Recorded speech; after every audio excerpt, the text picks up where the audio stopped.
Selam Minecraft.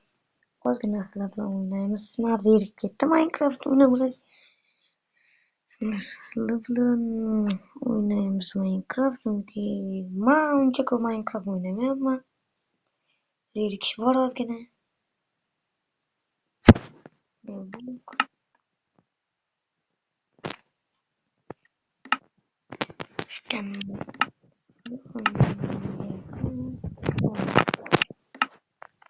Dik sağlam.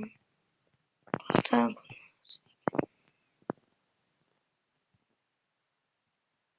Dakika olmasın. Dik.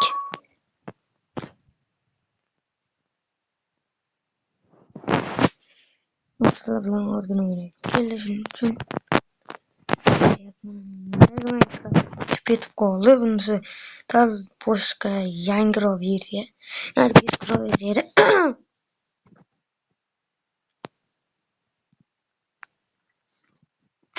Xo'sh. Bu videoning tagida nima desam bo'ladi? Bu videoning tagida Telegram kanalini havolasi bor. Telegram kanalini havolasidan bo'lsa, kirib turib Telegram kanaldan liboy eng zo'r modni topishingiz mumkin. Ya'ni chatga kirib xohlagan modni yozib qoldiringlar. Men o'sha modlarni albatta Telegram kanalimga joylayman. Valla. Hozir kirishga ulguramizmikin?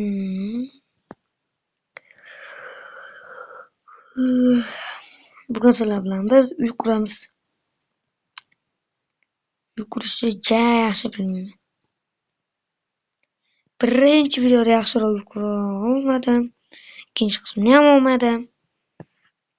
Ikkinchi qismi menda turibdi, lekin joylamaganman. Nega? Bilmadim. Ko'pdan bo'lib like bosib qo'ying valla.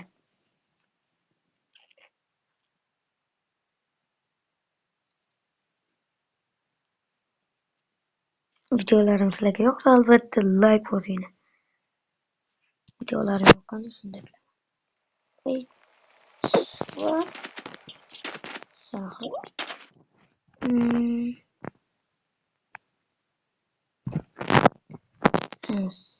Sahromi yaxshi. Sattan qozonlar.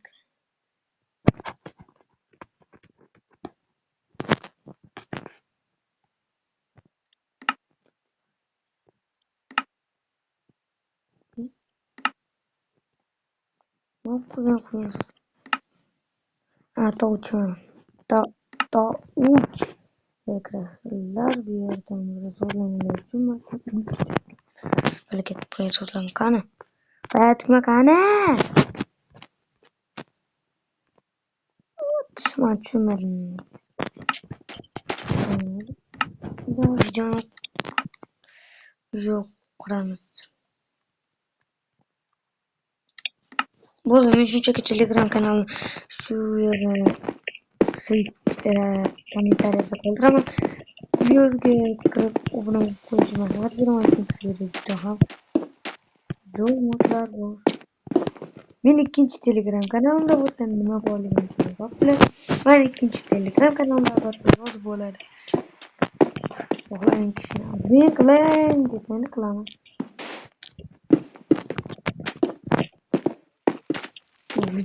Video o'chib qoladi. Yo'q.